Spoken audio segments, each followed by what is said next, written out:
Thank you. ನಾನು ಮೈಲಾರಿ ಪ್ರಸಾದ್, ಬೆಳಗಾವಿಯ ಜಿಲ್ಲಾ ವರದಿಗಾರ. ಒಬ್ಬ ಆರೋಪಿ ಸುಮಾರು 43 ಬೈಕ್ ಕಳ್ಳತನ ಮಾಡಿರುವಂತಹ ಏನು ಪ್ರಕರಣವನ್ನ ಕಿತ್ತೂರು ಪೊಲೀಸರು ಈಗ ಪತ್ತೆ ಹಚ್ಚಿರುವಂತದ್ದು, ಜೊತೆಗೆ ಆರೋಪಿಯನ್ನ ಜಪ್ತಿ ಮಾಡಿರುವಂತದ್ದು. ಸದ್ಯ ನಾನಿರುವಂತಹ ಸ್ಥಳ ಬೆಳಗಾವಿ ಜಿಲ್ಲೆ ಕಿತ್ತೂರು ಪೊಲೀಸ್ ಠಾಣೆ ಮುಂಭಾಗದಲ್ಲಿರುವಂತದ್ದು.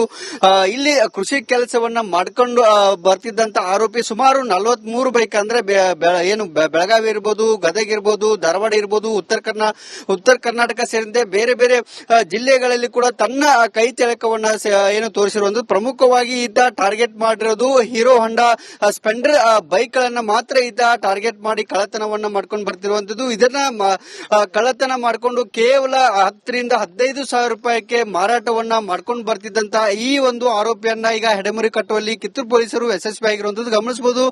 ಸುಮಾರು ಬೈಕ್ ಗಳು ಇರುವಂತದ್ದು. ಒಬ್ಬ ಆರೋಪಿ ಈ ಒಂದು ಎಲ್ಲ ಕೃತ್ಯವನ್ನ ಮಾಡಿರುವಂತದ್ದು. ಸದ್ಯ ಈಗ ಆರೋಪಿಯನ್ನ ಬಂಧಿಸಿ ಜೈಲಿಗೆ ಇಟ್ಟಿರುವಂತಹ ಪೊಲೀಸರು ಏನು ಬೈಕ್ ಏನಿದಾವೆ ಜಪ್ತಿಯನ್ನ ಕೂಡ ಈಗ ಮಾಡ್ಕೊಂಡು ಬಂದಿರುವಂತದ್ದು. ಬೈಲಹೊಂಗಲ್ ಡಿಎಸ್ಪಿ ವೀರಯ್ಯ ಹಿರೇಮಠ ಸೇರಿದಂತೆ ಕಿತ್ತೂರು ಏನು ಸಿಪಿಐ ಇಲ್ಲಿ ಕೆಲಸವನ್ನ ಮಾಡಿರುವಂತದ್ದು. ಜೊತೆಗೆ ಎಸ್ಪಿ ಅವರು ಕೂಡ ಈಗಾಗಲೇ ಸುದ್ದಿಗೋಷ್ಠಿಯನ್ನ ಮಾಡಿದ್ದಾರೆ. ನಮ್ಮ ಜೊತೆಗೆ ಅವರನ್ನು ಕೂಡ ಮಾತಾಡ್ಸನ್ ಸರ್, ಯಾವ ರೀತಿ ಪ್ರಕರಣವನ್ನು ಭೇದಿಸಿ? ಸೊ ಇನಿಷಿಯಲಿ ನಮ್ಮ ಕಿತ್ತೂರು ಸುತ್ತಮುತ್ತ ಒಂದು 2-3 ಬೈಕ್ ಕಳ್ತನಗಳು ಇತ್ತೀಚೆಗೆ ಆಗಿದೆ. ಸೊ ಇದನ್ನು ಮತ್ತೆ ಬೈಕ್ ಕಳ್ತನ ಆಗ್ತಾ ಇದೆ ಅಂದ್ರೆ ಡಿಎಸ್ಪಿ ಅವರ ನೇತೃತ್ವದಲ್ಲಿ ಒಂದು ತಂಡವನ್ನು ಫಾರ್ಮ್ ಮಾಡಿ ಅದು ಪತ್ತೆ ಮಾಡುವುದಕ್ಕೆ ಪ್ರಯತ್ನ ಮಾಡಿದ್ದಾರೆ. ಅದರಲ್ಲಿ ಸಿಪಿ ಶಿವಾನಂದ್ ಕಿತ್ತೂರು ಸಿಪಿಐ ಅವರು ಮತ್ತು ಭರತ್ ಅವರು ಮತ್ತು ಹಂಪಣ್ಣವರ PSI ಕ್ರೈಮ್ ಅವರು, ಸೊ ಇವರೆಲ್ಲ ಸೇರಿ ಒಂದು ಫಾಲೋಅಪ್ ಮಾಡಕ್ಕೆ ಶುರು ಮಾಡಿ ಆದ್ಮೇಲೆ ಇತ್ತೀಚೆಗೆ ಜಿಲ್ಲೆಯಲ್ಲಿ ಬಹಳಷ್ಟು ಕಡೆ ಸಿಸಿಟಿವಿ ಕ್ಯಾಮೆರಾಗಳು ಕೂಡ ಇನ್ಸ್ಟಾಲ್ ಮಾಡಲಾಗಿದೆ. ಸೊ ಇದೆಲ್ಲ ನಮಗೆ ಸಿಸಿಟಿವಿ ಕ್ಯಾಮೆರಾ ಬಹಳಷ್ಟು ಉಪಯೋಗ ಆಗಿದೆ. ಅದು ಮೇಲ್ಗಡೆ ಪತ್ತೆ ಮಾಡ್ಕೊಂಡು ಹೋಗುವ ಸಂದರ್ಭದಲ್ಲಿ ನಂದಗಡಲ್ಲಿ ಇರುವ ನಾರಾಯಣ್ ಕದಂ ಎಂಬ ವ್ಯಕ್ತಿ ನಿಡಗಲ್ ಗ್ರಾಮದಲ್ಲಿ ಅವನು ವಾಸ ಮಾಡ್ತಾ ಇದ್ದಾನೆ. ಇವನು ಕಳೆದ 2 ವರ್ಷದಲ್ಲಿ ತಿಂಗಳಕ್ಕೆ 2-3 ಅಂದ್ರೆ ಹೇಳಿ ಒಂದು ಕಡೆ ತಗೊಂಡು ಸುತ್ತಮುತ್ತ ಖಾನಾಪುರನಲ್ಲಿರುವ ಒಂದೇ ಹಳ್ಳಿಯಲ್ಲಿ ಎಲ್ಲ ಮಾರಾಟ ಮಾಡದೆ ಬೇರೆ ಬೇರೆ ಹಳ್ಳಿಯಲ್ಲಿ ಮಾರಾಟ ಮಾಡಿ ಇರ್ತಾನೆ. ಮತ್ತು ಕೆಲವೊಂದು ಇತ್ತೀಚೆಗೆ ಕಳ್ತನ ಮಾಡಿರೋದನ್ನ ಅವನ ಮನೆ ಮತ್ತು ಜಮೀನು ಹತ್ರ ಇಟ್ಟಿರ್ತಾನೆ. ಸೊ ಈ ಸಂದರ್ಭದಲ್ಲಿ ಇನ್ನೊಂದು ಏನಂದ್ರೆ ಇವನು ಟಾರ್ಗೆಟ್ ಏನಂದ್ರೆ ಹೀರೋ ಹೋಂಡಾ ಸ್ಪ್ಲೆಂಡರ್ ಬೈಕ್.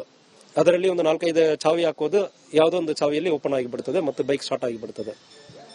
ಸೊ ಇದನ್ನು ಉಪಯೋಗ ಮಾಡಿಕೊಂಡು ಹೀರೋ ಹೋಂಡಾ ಸ್ಪ್ಲೆಂಡರ್ ಅನ್ನ ಟಾರ್ಗೆಟ್ ಮಾಡಿದ್ದಾನೆ. ಬೆಳಗಾವಿ ಜಿಲ್ಲಾ ವ್ಯಾಪ್ತಿ ಮತ್ತು ನಗರ ವ್ಯಾಪ್ತಿ, ಹುಬ್ಳಿ ಧಾರವಾಡ, ಗದಗ, ಉತ್ತರ ಕನ್ನಡ ಮತ್ತು ಇಂತಹ ಜಿಲ್ಲೆಗಳಲ್ಲಿ ಸುಮಾರು 3-4 ಜಿಲ್ಲೆಗಳಲ್ಲಿ ಕೂಡ ಇಂತಹ ಅಫೆನ್ಸ್ ಅನ್ನು ಕಳೆದ 2 ವರ್ಷವಾಗಿ ಅವನು ಮಾಡ್ತಾ ಇರ್ತಾನೆ. ಉದ್ದೇಶ ಏನಂದ್ರೆ ಸೊ ಇವನು ಸ್ಮಾಲ್ ಟೈಮ್ ಪೆಟ್ಟಿ ಅಫೆಂಡರ್. ತಿಂಗಳಿಗೆ ಒಂದು ಸಂತೆಗೆ ಬರೋದು, ತಗೊಂಡು ಹೋಗೋದು, ಯಾವುದೇ ಹಳ್ಳಿಯಲ್ಲಿ ಮಾರಾಟ ಮಾಡೋದು, ಆ ತಿಂಗಳಿಗೆ ಅವನಕ್ಕೆ ಬದುಕಕ್ಕೆ ಅದು ಯೂಸ್ ಮಾಡ್ಕೊಳ್ಳೋದು. ಈ ಸೆಕೆಂಡ್ ಹ್ಯಾಂಡ್ ಬೈಕ್ ತಗೊಳ್ಳೋರಿಗೆ ಏನ್ ಸಲಹೆ ಮಾಡ್ತಾರೆ? ಸೆಕೆಂಡ್ ಹ್ಯಾಂಡ್ ಬೈಕ್ ಯಾವುದೇ ನೀವು ತಗೊಳ್ತೀರಂದ್ರೂ ದಯವಿಟ್ಟು RC ಓನರ್ ಯಾರಿದ್ದಾರೆ, ಅದು ಲೀಗಲ್ ಆಗಿ ಡಾಕ್ಯುಮೆಂಟ್ ಇದೆ, ಪ್ರತಿಯೊಂದನ್ನು ಚೆಕ್ ಮಾಡಿ ಮಾಡಬೇಕಾಗುತ್ತೆ. ಇಲ್ಲ ಅಂದ್ರೆ ನಾಳೆ ಕೋರ್ಟ್ ಅಲ್ಲಿ ಬಂದು ನೀವು ಕಳ್ತನ ಮಾಡಿಲ್ಲ ಅಂದ್ರೆ ಹೇಳೋದು ಅದು ನಿಮ್ಮ ಜವಾಬ್ದಾರಿ ಆಗುತ್ತದೆ. ಇತ್ತೀಚೆಗೆ CCTV ಕ್ಯಾಮೆರಾಗಳನ್ನು ಕೂಡ ಇನ್ಸ್ಟಾಲ್ ಮಾಡಲಾಗಿದೆ. ಅದರಿಂದ ನೀವು ಪ್ರತಿಯೊಬ್ಬರು ಸೆಕೆಂಡ್ ಹ್ಯಾಂಡ್ ಬೈಕ್ ಯಾವುದೇ ಅನ್ರಿಜಿಸ್ಟರ್ಡ್ ಬೈಕ್ ಅನ್ನು ತಗೊಳ್ಳೋದು ಬೇಡ.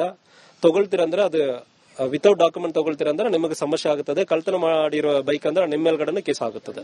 ಎಷ್ಟು ಮೌಲ್ಯ ಆಗುತ್ತೆ ಸರ್ ಎಲ್ಲ ಸೇರಿ?